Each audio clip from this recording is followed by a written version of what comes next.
ശരി, Shri E P Anilkumar, ഇപ്പോൾ Elappully panchayat president Revathi Babu കഴിഞ്ഞ ദിവസം ഒരു മാധ്യമത്തോട് പറഞ്ഞതാണ്, തങ്ങൾ പോലും പറഞ്ഞില്ല, തങ്ങൾ ആദ്യമായിട്ട് ഇത് അറിയുന്നത് ഒരു മാധ്യമ വാർത്ത വന്നപ്പോഴാണ്.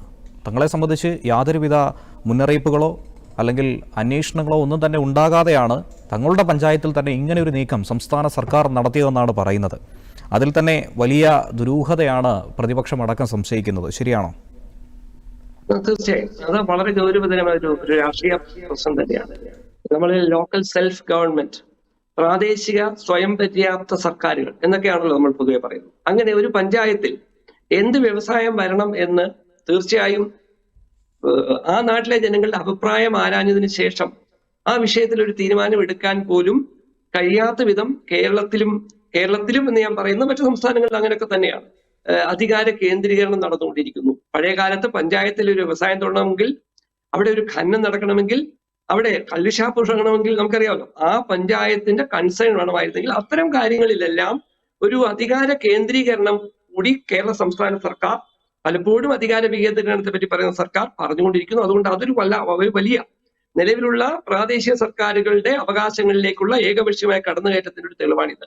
അടുത്ത കാര്യം നോക്കൂ, ഈ രാജ്യത്ത് ഏറ്റവും അധികം ജലക്ഷാമം നേരിടുന്ന 255 ജില്ലകളുണ്ട്.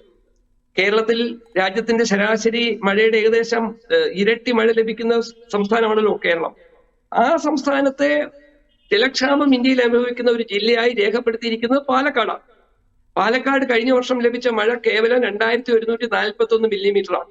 ഇനിയും പാലക്കാട് 152 ബ്ലോക്കുകളിലെ ഏറ്റവും കൂടുതൽ അൺസേഫായ, സുരക്ഷിതമല്ലാത്ത 26 ജലലഭ്യതയുമായി ബന്ധപ്പെട്ട 26 ബ്ലോക്കുകൾ, ക്രിട്ടിക്കലായ 3 ബ്ലോക്കുകൾ, 22 സെമി ക്രിട്ടിക്കൽ എന്ന് വെച്ചാൽ പാലക്കാട് ജില്ലയിലെ 152 ബ്ലോക്കുകളിലെ 51 ബ്ലോക്കുകളിലും ജലക്ഷാമം രൂക്ഷമായി അനുഭവിക്കുന്ന ഒരു പ്രദേശത്താണ് ഈ പദ്ധതി വരുന്നത്. ഇനി നോക്കൂ, അദ്ദേഹം പറഞ്ഞൊരു കാര്യമുണ്ട്, ജലം എടുക്കുന്നത് മലമ്പുഴ ഡാമിൽ നിന്നാണ്. മലമ്പുഴ ഡാമിലെ ജലലഭ്യതയെ പറ്റി ഫെബ്രുവരിക്ക് ശേഷം വേനൽ മഴ ഭേദപ്പെട്ട രീതിയിൽ കിട്ടിയില്ലെങ്കിൽ മലമ്പുഴ ഡാമിൽ അനുഭവിക്കുന്ന ജലക്ഷാമം പാലക്കാട്ടുകാർക്കറിയാം. അപ്പൊ ഇതൊക്കെ പറയുമ്പോൾ മന്ത്രി പാലക്കാട്ട് നിന്നാണെന്ന് പറഞ്ഞാൽ അത് ന്യായമല്ല. അതൊരു വളരെ പ്രാദേശികവും സംഗീതമായ കാര്യമാണ്. ഒരാൾ പാലക്കാട് രാഷ്ട്രീയ പ്രവർത്തനം നടത്തിയാൽ പാലക്കാടിന്റെ കാര്യങ്ങളല്ല അദ്ദേഹത്തിന് അറിയാവുന്നതല്ലോ നമ്മുടെ ആധുനിക ജനാധിപത്യത്തിന്റെ ഒരു പ്രത്യേകത. ഇനി മറ്റൊരു കാര്യം, പാലക്കാട്ടിൽ നമുക്ക് കേരളത്തിന്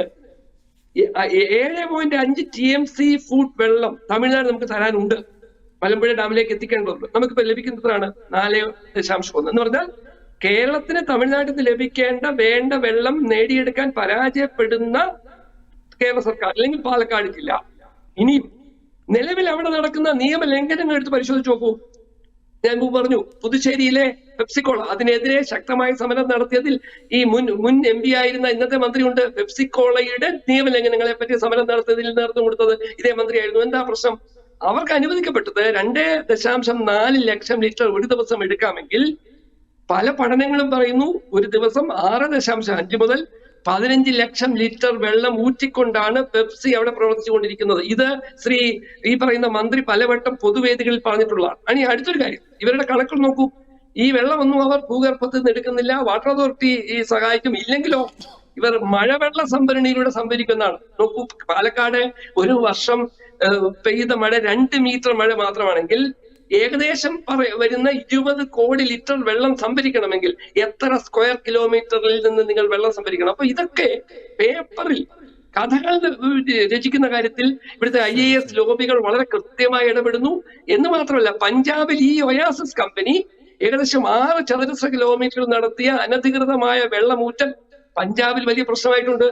അതുകൊണ്ട് ഈ കാര്യത്തിൽ എന്താണോ കൊക്കക്കോളയെ മുൻനിർത്തി സഖാവ് നായനാർ എന്ന് പറഞ്ഞത്, തൊഴിലവസരം വേണ്ടേ, കോർപ്പറേറ്റുകൾക്കെതിരെ സമരം ചെയ്താൽ പോരാലോ എന്ന് പറഞ്ഞ് കൊക്കക്കോളയെ കൊണ്ടുവന്ന അതേ നേതാക്കന്മാർക്ക് അത് പൂട്ടിക്കാൻ ഞങ്ങളെ പോലുള്ള സാധാരണക്കാർക്കൊപ്പം സമരം ചെയ്തു വന്നു. അതുകൊണ്ട് ഇത് കേരളത്തിന്റെ തൊഴിൽ മേഖലയുടെ പ്രശ്നങ്ങൾ പരിഹരിക്കാനാണെങ്കിൽ ശ്രീ നൌഷാദിന്റെ നാട്ടിലെ കശുവണ്ടി ഫാക്ടറികളുടെ അവസ്ഥ എന്താണ്? എത്ര ലക്ഷം പരമ്പരാഗത തൊഴിലാളികൾക്കാണ് തൊഴിൽ നഷ്ടപ്പെട്ടത്, അവരുടെ വരുമാനം എത്ര കുറഞ്ഞു, എത്രയോ തൊഴിൽ മേഖലകളെ സജീവമാക്കാൻ നമുക്ക് കഴിയും. എന്തെങ്കിലും ചെയ്തിട്ടുണ്ടോ? എന്ന് മാത്രമല്ല, ഇതിന്റെ ഉപഉൽപ്പന്നം, നിങ്ങൾ ഇത് ഉപയോഗിക്കുന്ന നെല്ല്, കേരളത്തിലെ നെല്ലുൽപാദനത്തിന്റെ അവസ്ഥ എന്താണ്? ഇവരെന്തായിരുന്നു നാട്ടുകാരോട് പറഞ്ഞത്? ഞങ്ങൾ അധികാരത്തിൽ വന്നാൽ 10 ലക്ഷം ടൺ നെല്ല് പ്രതിവർഷം ഉൽപ്പാദിപ്പിക്കാൻ ഞങ്ങൾ വിജയിക്കും. എത്ര ലക്ഷമാണ് ഉത്പാദിപ്പിക്കുക. അപ്പോ കാര്യങ്ങൾ നമുക്ക് വളരെ പെട്ടെന്ന് ജനങ്ങൾ മുന്നേ അവതരിപ്പിക്കാം. പക്ഷേ വ്യവസായത്തിന്റെ പേരിൽ, തൊഴിൽ സാധ്യതയുടെ പേരിൽ ഈ നടത്തുന്നത് പ്രകൃതിയോടുള്ള വെല്ലുവിളിയാണ്.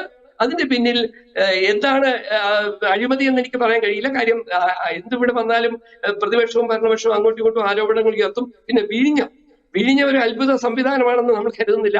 Viability gap fund Kerala Adani എന്ന് പറയുന്ന ഒരു മുതലാളിക്ക് ഇതൊന്ന് നടത്തി തരണമേ എന്ന് പറഞ്ഞ് കേരളം കൊടുത്തിരിക്കുന്നത്, കാശില്ലാത്ത കേരളം കൊടുത്തിരിക്കുന്നത് 850 കോടി രൂപയാണ്. അത് നടത്തി തരണമേ എന്ന് പറഞ്ഞുകൊണ്ട് അങ്ങോട്ട് കൊടുക്കുകയാണ് 850 കോടി രൂപ. കേന്ദ്ര സർക്കാർ 850 കോടി രൂപ കൊടുക്കുമ്പോൾ കേരളത്തിന് ലഭിക്കാൻ പോകുന്ന, അല്ലെങ്കിൽ ലഭിച്ചുകൊണ്ടിരുന്ന വരുമാനത്തിന്റെ കണക്കൂടി പറഞ്ഞാൽ നമുക്കിത് ബോധ്യപ്പെടും.